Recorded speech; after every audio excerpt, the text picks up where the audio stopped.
Dripping in gold? That's cool. Dripping in Velveeta's supremely creamy golden cheesiness? That's respect. Elevate your drip with Velveeta's range of outrageously delicious dips and dishes. Shells, cheese, melty blocks, and heat and eat queso that go all in on indulgence. Flex on your fam with a creamy, cheesy masterpiece and go all in on what you love with Velveeta. Respect the drip and satisfy your cravings. Bring home the drip with Velveeta. Hey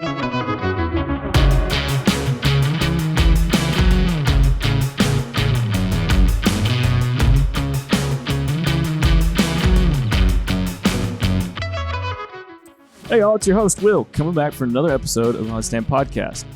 On today's episode, we're going to be bringing on a good friend of mine, Mr. Jeff Bynum. And on today's episode, we're going to be diving into, I think, some uncomfortable topics for some of y'all out there.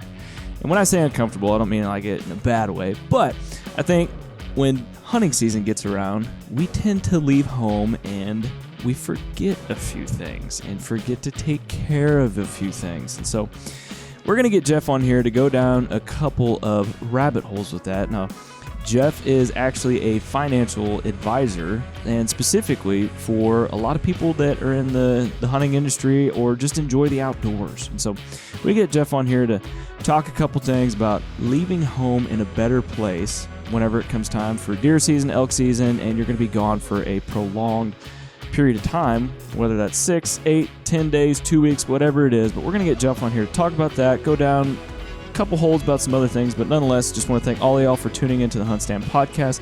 We really appreciate y'all's support. And if you can, make sure, if you haven't yet, you've rate and review our podcast for us. If you got any questions, send us an email to podcast@huntstand.com. I'm going to quit rambling. We're going to get to Jeff Bynum, and we hope you enjoy this episode. Well, brother, you ready to get this thing rolling? Let's do it. All right, man. Well, Jeff, first and foremost, thanks for hopping on the HuntStand podcast. Really appreciate you taking the time out of your day on this Friday to just BS and talk with us, man. Yeah, dude, I'm stoked to be involved here. Love it, man. Well, one of the things I like to do to start out each podcast is I like for the guests to give the listeners a 30-foot tree stand view of who you are, where you're from, what you've done in life, and kind of tell us how you've gotten to where you are now. Yeah, so you want to hear how big of a nobody I am? I got it. So I'm just a country boy. I grew up in eastern Washington State.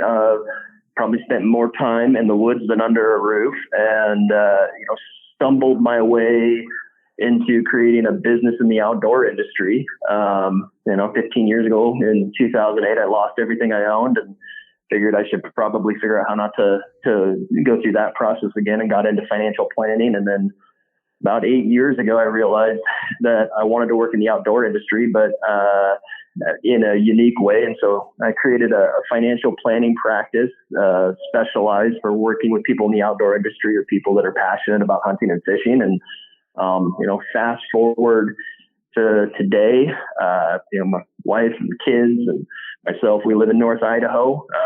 I get to hunt because I'm my own boss.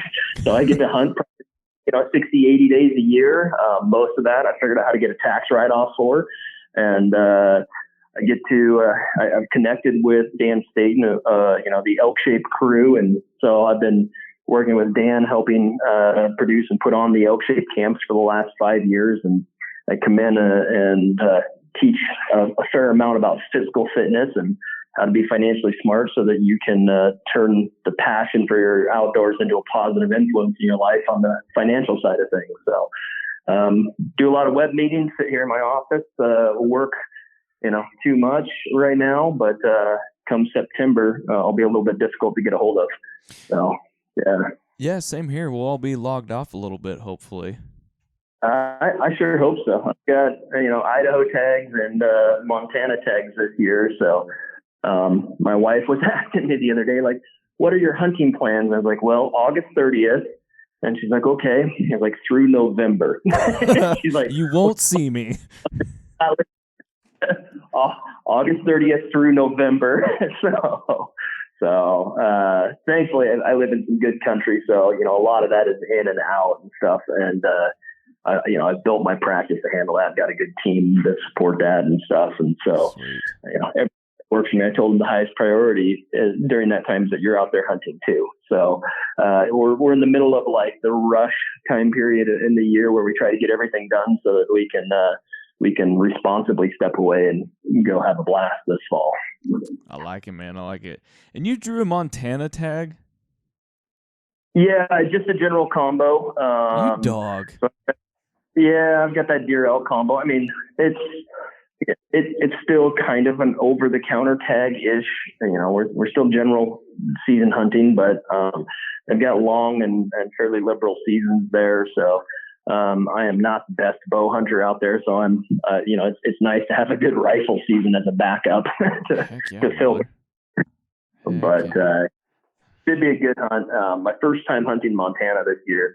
I've done a lot of hunting in Wyoming and Colorado and Idaho, and Washington, Texas, and a few other states, Oklahoma. But Montana, this will be a first for me. Sweet, man.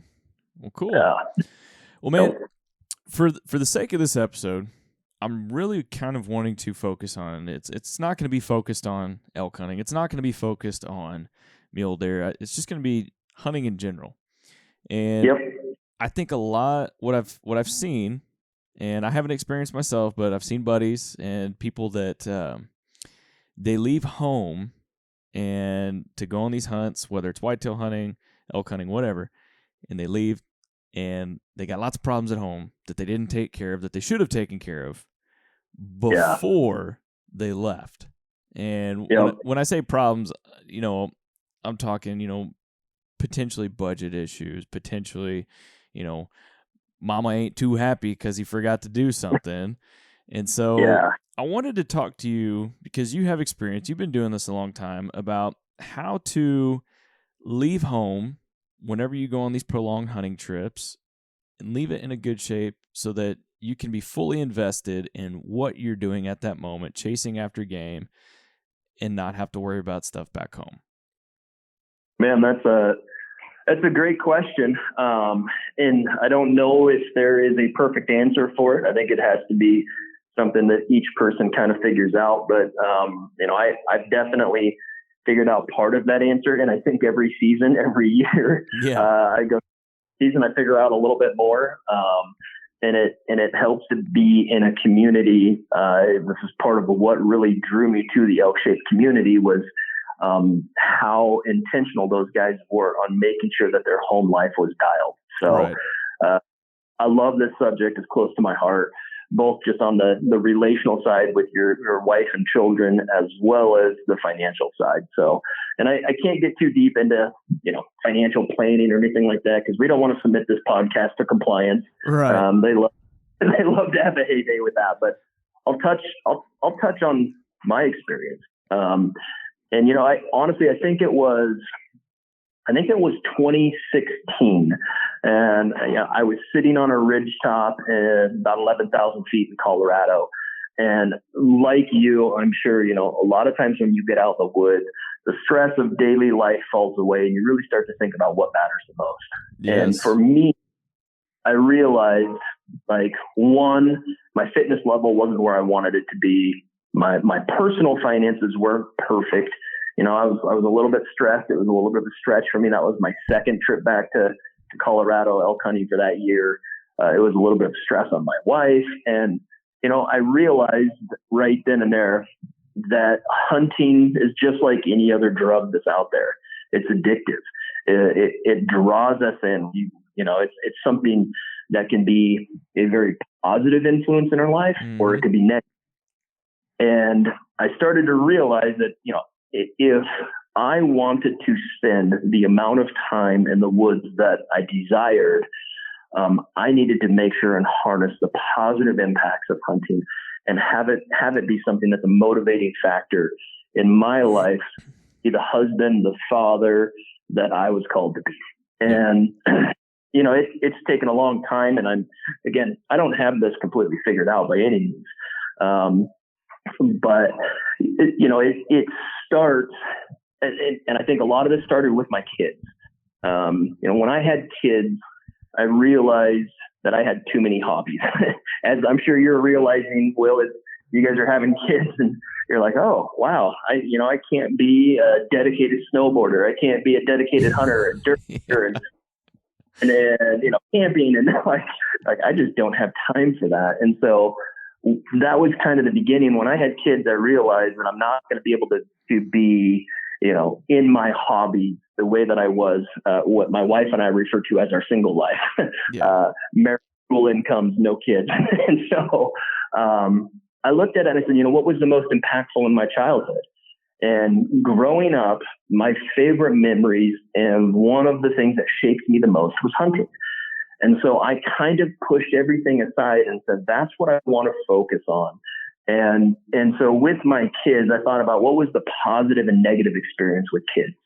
And for me, when I grew up hunting, especially as a child, I was along for the ride on, whoever I was hunting with, my uncles or my dad or my buddy's dad.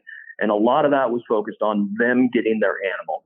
The same way as if you and I went hunting and we're out there like, okay, we got 3,000 foot to climb and let's go, or we're sitting in the stands for, this is an all day sit. And for kids, that sucks. Oh yeah. There was a lot of it that easily could have ruined me.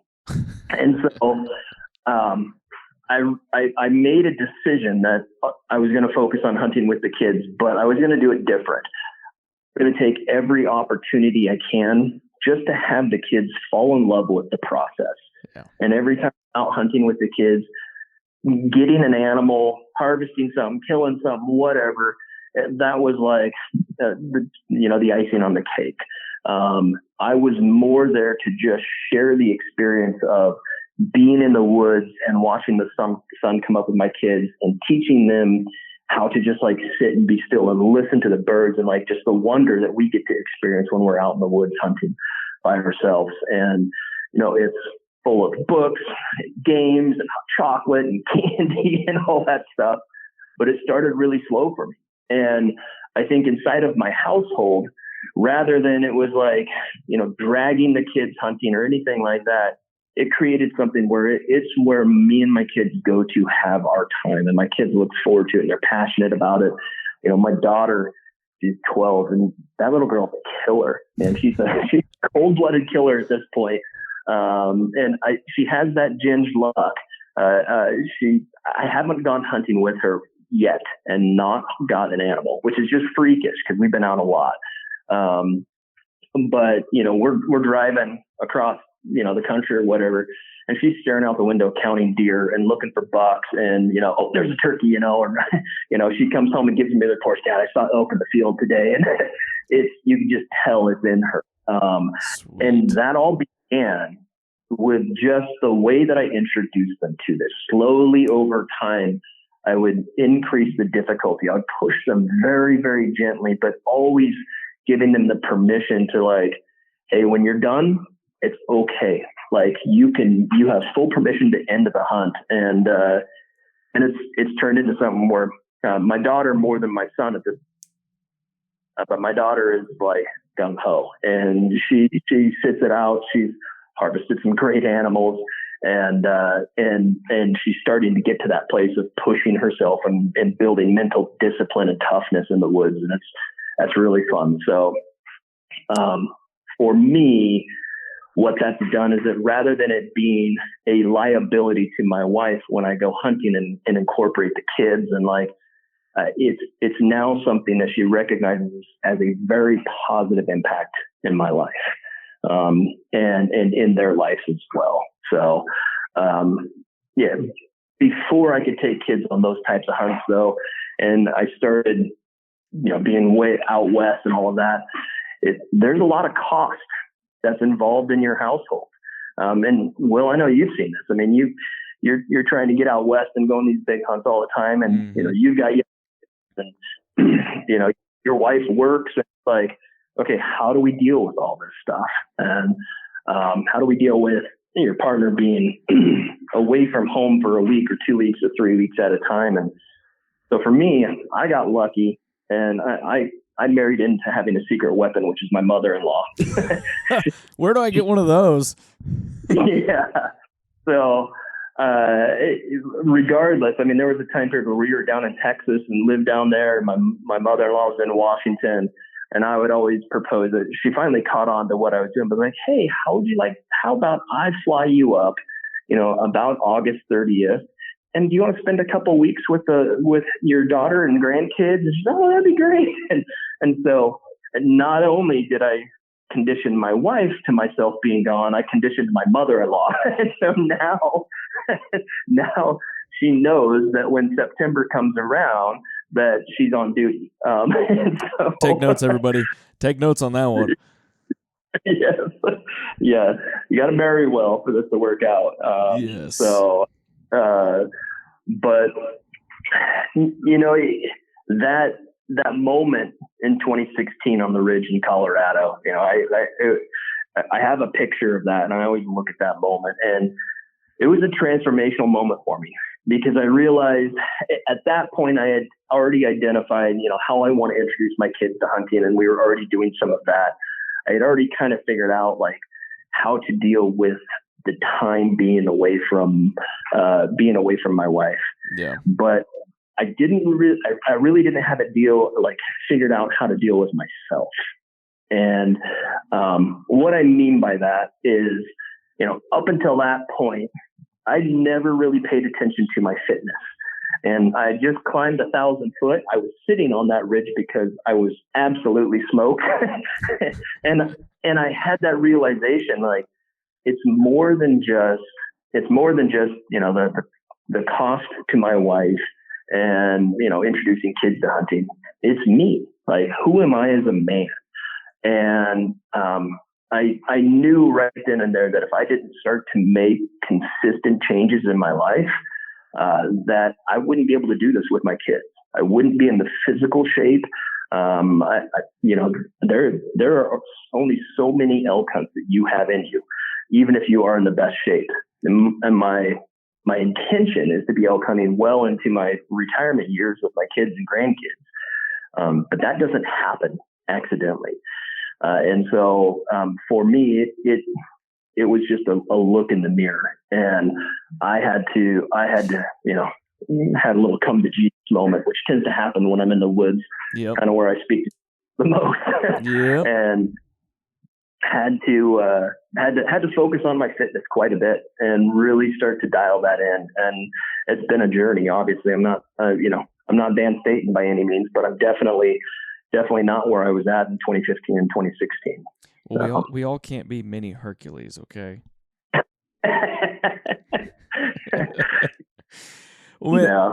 So one of the things that, talking about leaving home good, I bring this up because I've got a friend that he is going to go elk hunting with us this year for the first time. He's never done it before. He went mule deer hunting with me in Arizona. That was we popped his cherry with public land doing that. But I kind of had the talk with him. I said, look, man, I was like, I would love to introduce you to elk hunting. It's fun. It's tough. The barrier to entry, I said, the cost to getting into it, I said, can be, it's there, because you got to get all the right gear. You want to do it right, because if not, then sometimes if you don't have the right boots, right backpack, it's just not an enjoyable trip because you might be in pain. But nonetheless, aside from that, I told him, you need to have a conversation with your wife. You need to have a conversation that you want to do this. It's an investment. If you're in a financial position to go every year, awesome. If not, it might be an every other year kind of deal. And so he had to have that conversation with her. And I think that's something that and I think you would agree that I think every guy, girl needs to do that with their significant other. Yeah, absolutely. And so for me, in my house, because I travel to elk sheep camps and we end up doing a bit of hunting as we're traveling, we're smart like that. I begin every year. I give it some time because I'm hunting a lot in the fall, and I get home from hunting, and usually like my wife is ready to not hear anything about hunting for a while. So I give it, a good 30, 60 days, get through Christmas, the holidays, be the best husband I can possibly be, catch all the honeydews. But when it comes time to start looking at the year, we always have a business meeting where I sit down and on the calendar, I block out, I say, okay, here's what my intention is. And it's not a given that I get to go hunt this much. I have to sell it. And so I say, here's what I would like to do. I'd like to hunt September through November. And she's like, well, you're already going to elk shape camps. And I kind of hide that under like, well, those are work. But we lay out the calendar a year in advance. And it is something that at the end of the day, hunting can be a liability in your household. If your house is not in order, both with like from a relational standpoint with your wife, if you're, excuse my French, but if you're just a selfish asshole in your household, yeah, like your wife is going to grow resentful for these things. Yes. And so I lay this out and say, here's what I would like to do. Here are the states that I'm trying to hunt. Here's the tags that I'm trying to draw. I'm going to go to Wyoming this year. I've got enough points. I put in for New Mexico and see if the gods bless me there. They didn't this year, but I lay it all out, and I can tell my wife, while she's good, I can still tell that there's a level of stress. And so the flip side of that priority of laying out what I want to do is also laying out what we're going to do as a family. Yeah. And I have to prioritize our family, our time together, my relationship with my wife as much as I do hunting. And if all I do is say, hey, here's where I'm going to be gone, and I do it like, I tell her this is when I'm gone and good luck, that's not going to go well. Yeah. So, last year, during that like 30 to 60 days where we were not talking about hunting because she was just recovering from me being gone that much, mm-hmm. There's a spot that we go camping here in Idaho that is just the most beautiful, pristine spot. I says, what if this year we block out 2 weeks and we just go and spend 2 weeks as a family at this remote lake on beautiful beach camping? And she's like, oh, I have no idea. And we ended up booking it. We leave in a week and a half for that trip as a family. We've got her best friend and and their family are coming, and it's just going to be 2 weeks where I'm stepping away from business. I'm stepping away from all things in life, and I'm just there to be a husband and a father. Heck yeah. And if you're not doing stuff like that and you expect to be consistently in the elk woods for, every September, especially if you're trying to, hunt multiple states and stuff like that, it's a recipe for disaster. Mm-hmm. Your family has to be as much, if not more, of a priority to your planning out your year as your elk hunting season. All right, y'all, we're going to take a quick break to hear a word from our sponsors. The HuntStand podcast is brought to you by Yamaha and its full line of class-defining, adventure-seeking motorcycles, ATVs, and side-by-side vehicles. Up next, Federal Premium. Go beyond what you ever thought possible with Federal Premium Terminal Ascent. Bonded construction penetrates deep on close targets, while the patented Slipstream polymer tip initiates expansion at velocities 200 feet per second lower than comparable designs. The bullet's long, sleek profile offers an extremely high ballistic coefficient, and its AccuChannel groove technology improves accuracy and minimizes drag. And finally, we've got Work Sharp Tools, the knife sharpening company. We just wanted to thank all of our partners of the HuntStand podcast, and we're going to get right back to this episode of the HuntStand podcast. Absolutely. That's super key. Like we just got back from the beach. We spent a Wednesday through Sunday out at the beach just enjoying it, and it was a good opportunity for me to unplug and just focus on my wife and my daughter, not having to worry about work or anything. And I mean, fortunately I work in the hunting industry, and so unfortunately for my wife, I talk about hunting year round, but it just gave me a chance to just unplug, enjoy the time, catch some sun rays, drink a couple cold drinks in the sand and the water, and just unwind, man. And you have to do that with your family. You have to. Yep, absolutely. On the financial side of things, I've gone on many hunts and not really been able to afford it. And that's just, there was a lot of, we've gone through a lot of life and stuff like that. And, it's in our household and stuff.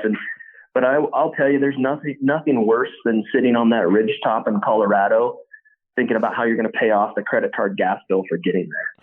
And I've probably been on more hunts where that has been in my head rather than sitting there and like enjoying God's beauty in the moment and about my wife and children. And so, something that we teach at our elk shape camps is that you've got to have a hunt budget. And what I mean by that, and I'm not going to get into financial planning again here or anything like that, but when I look at people's spending, their cash flow in their life, most people, their day-to-day stuff, their mortgage, their rent, their bills, they don't fluctuate a whole lot. Most people do not follow their budget in just everyday life. Now, granted, we've got some Biden inflation right now. That's increasing cost, but overall, when I look at people's cash flow, what I see is that there's usually a few areas in life where people tend to spend money in an uncontrolled environment. Same as if you were looking at a nutritional plan and you're tracking your macros and realize 9:30 at night you have a bowl of Cinnamon Toast Crunch 5 days a week. You're like, oh, hey, there's my problem. Are you telling us what you used to do? It may happen still every now and then. Like I said, I'm not Dan. So I like my pancakes. But when it comes to your money, because of the majority of people I work with are passionate outdoorsmen and women, that is one of the main areas where they tend to spend some uncontrolled dollars. Yeah. And it just happens. And this stuff isn't cheap. I mean, we always say, oh, look, we're getting meat and all that type of stuff. Man, that is the most expensive meat that you will ever pay for per pound. I don't even want to do the math on it anymore. I go elk hunting and, between my binos and my bow and my gear and my pack and everything, it's easy to be walking around with $10,000 to $15,000 worth of crap, elk hunting. Yes. And that cannot, for the majority of us, that can't just happen without some thought and preparation. So what we teach people is from a hunt budget standpoint, same as having an emergency fund at your bank, but is to create a bank account that when you log in, you and your wife log in, it says hunt budget. There's no question what those dollars are intended for. They're earmarked specific for that space. And when you create certainty around that, it gives you that permission slip to responsibly spend money and not make bad decisions and not build resentment in your relationship. And along with having the financial structure in place, creating that hunt budget, you have to fund it. And the funding of it is where the rubber meets the road. That also needs to be part of that initial conversation between you and your wife at the beginning of the year. You should be hey, I'm putting in for these 3 states. I'm going to have $3,000 in, tag costs or hopeful tag costs sitting out there. Some of that may come back, some of it may not. And then if I draw, here's what I expect it to cost this year for hunting. I need to buy this gear. I'm going to get these tags, fuel, food, pretty basic coming up with a budget of what it's going to cost. But then you also need to have a funding strategy. How are you going to create these dollars in your life? Mm-hmm. And if the money that you're going to use for hunting that year takes away from your family budget, takes away from your 2-week camping trip with your kids, you're in trouble. You may get away with that for a few years, but there's going to be a growing level of resentment in your relationship. And I will tell you, you want to not hunt much, get divorced. So that's one of the worst financial strategies out there. And so you have to recognize, not only is this a potential threat to your household, but you can take it from a threat and turn it into an asset, because when your wife sees you have that level of care for her, and when your wife sees you pour into that and figure out a way to come up with that money, Will, you and I were talking right before this, and you're working on a little side hustle and, in some of your spare time. And it's awesome. You're going to make a few $1,000 and stuff like that I say, hey, I'm going to work 3 weekends and get overtime for that. That's going to be my $3,000 hunt budget for the year. Yep. And when you've prioritized her and the children and set time aside for them, and then you've created time or a strategy to come up with the dollars that you're going to use to fund your hunting, like that speaks love into her life, Yes. which is how you should. Big time, man. And I think the other way to kind of transition this too is finding that significant other isn't always easy. Like I remember something very specific that I heard Dan say at one of the elk-shaped camps before was, when you start dating somebody, you need to date them for 2 hunting seasons before you put a ring on their finger, right? Because they got to survive 2 Septembers. Yeah, they got to make it through 2 Septembers. And the reason I'm saying this is because I've been hunting before with people that when you're on a hunting trip, and I think this will kind of bleed into being a good hunting buddy, a good hunting partner, is you have to leave home with everything solid, because if not, you're doing your hunting buddy and partner a disservice. And what I mean by that is, if you're constantly having to answer phone calls from a significant other, you're taking text messages like every 10 minutes, or you're constantly on your phone and you're not focused on the hunt and the task at hand, especially when you're spending all that money to go out west to chase after elk, mule deer, whatever it might be, and even deer for that matter, you're doing your hunting buddy a disservice, because you're sitting there trying to mend things at home because your significant other is pissed because you haven't texted them back in 20 minutes, and you have to find out and make sure that those things are good before you go and do it, man. Yep. Man, you can't be any more correct on that. Especially, big Western hunts, they're physically tough, they're expensive and all of that. But when you get out in the woods, what you're going to experience is a mental ass whooping. Yes. Like it is mentally one of the most difficult things to do. And because you're up there just beating yourself to death in these mountains, you're getting close and you're failing. It's constant failure. And when your hunting buddies do not have the same level of mental discipline as what you have, or mental toughness, when they haven't taken care of their home and they're bringing all of that with them on the hunt, that's going to show up and it's going to suck. Yes. I've been on hunts. I took 3 guys to Colorado on an elk hunt, and physically they were great. They did fantastic. Mentally, they fell apart, and this was I learned a good lesson here. Okay, I'm not going to take 3 noobs out on a backpack elk hunt, high elevation in Colorado again. No.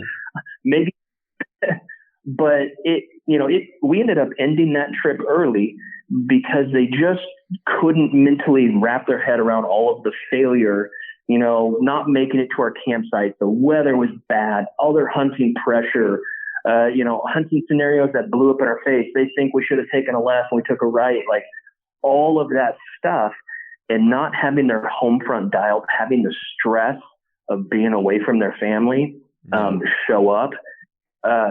It was the worst hunt I've ever been on, and it can end relationships. And so, you're spot on, man. You have to build community, which applies to everything in life outside of hunting. I wouldn't be who I am today without intentionally surrounding myself with people that I look up to. And that's both, in church, in family, in life, as well as hunting. It's part of the reason I ride Dan's coattails, as he says. You just saw, I don't want to sound like a fanboy, but, I get to see behind the scenes in his life, and, he's a good man. He's a badass killer, but he's an even better man. Yeah. And for me, I aspire to that. I look to that and I say, okay, I'm going to do anything I can to create value for him and his world and his community, and do my part because I aspire to be at that level. So, surround yourself with good people. Yeah, it's super key because, man, like you said, like your trip in Colorado, I went through something similar where guy I was with, his home life wasn't set. Things were kind of weird, wacky, wonky, and we were in some good elk, the first 2.5 days, and then, as well as I do, weather switches, things change. If you're close to private land, pressure pushes them on there, and the elk just kind of disappeared for about 2 days, and then after that, they were done, checked out. Hunt was done. Hunt was done a day and a half early, and you don't want to find yourself in a situation like that. You don't want to be that person for your hunting buddy either. So definitely make sure you got things in check at home. And so, but no, it's all good stuff. It's all good. Man, talking on the budgeting side, looking at the year ahead, what are some tips or anything you can share outside of looking at the year ahead with your significant other, setting up that budget and, trying to do things outside of your ordinary day job? Do you have any other kind of advice to share with people to try and find that money elsewhere so that they can go on these trips every year? Well, as you've seen, because you and I have talked about this, being able to do these types of trips and spend this type of money on hunting is not something that's going to happen overnight. Right. And you gotta have your shit dialed. And when we work with clients, a lot of times when we look at their financial world, we can see how past financial decisions, we have to go through and clean that stuff up. Mm-hmm. And as you work towards that goal, if you can take your passion for elk hunting or deer hunting or whatever it is, fishing, you can take that passion and recognize the need to be fiscally fit, to have your financial life in order, and make the hard decisions to, pay off short-term debt and don't buy too much house and build the right kind of assets on your balance sheet. That there really is no silver bullet. It's just the same level of hard work, delayed gratification, and discipline that you've got to have in your fitness. And over time, the capacity shows up. I do like encouraging people to figure out a way to, side hustle a couple $1,000 for their hunt budget and stuff like that. But that's just not the case for everybody. And so sometimes you just got to be realistic and say, you know what? Yeah, I'd love to go, hunt Wyoming and New Mexico every single year and buy landowner tags, but that's not in the cards. But if I take the next 5 years and I hunt my home state and maybe I plan a trip every other year, but I get all of this other stuff in my life financially situated, I'm taking steps to being in that place where I'm not going to have to miss a September. And so I wish there was like a silver bullet answer for that. There really isn't. It's just overall financial health leads to better opportunities in the woods. Yeah.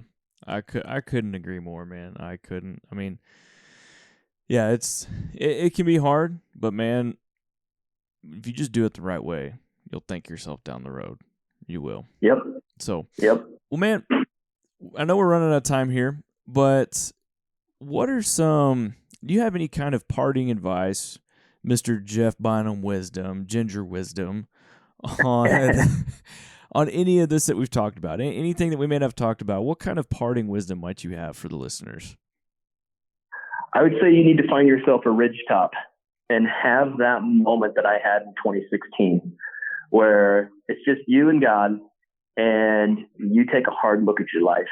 You look at where you are at in your relationship with your wife, your children, your finances, and recognize that you can take this passion for hunting, fishing, and really it applies to anything. You could be a snowboarder. You could be, you could maybe horses, like whatever, but you take that passion and you recognize how you can leverage that passion to increase who you've been called to be in your life. And, for a lot of us, it's easy. We could look in the mirror and be like, oh, I need to lose 5 pounds, or I should save more money and all that type of stuff. But every day, like motivation and self-discipline, whatever. But when you connect it to something that you care about as deeply as most of us care about hunting and fishing, all of a sudden that is the wind in your sail to get your life together and hold yourself together, be dialed across the board so that you don't end up missing a September. And you know, that's the epiphany I had.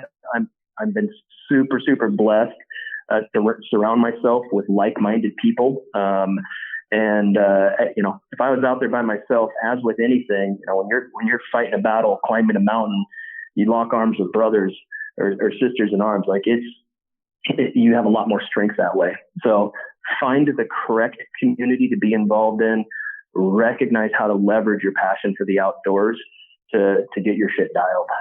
I love it, man. And you know, that's so spot on. I mean, I just shared something the other day on Instagram that, you know, basically talked about being honest with yourself as one of the hardest things that you can do, and then facing that. And that's basically what you're talking about. Getting up on that ridgetop, being honest with yourself, and then when you come off that ridge, you're ready to tackle it.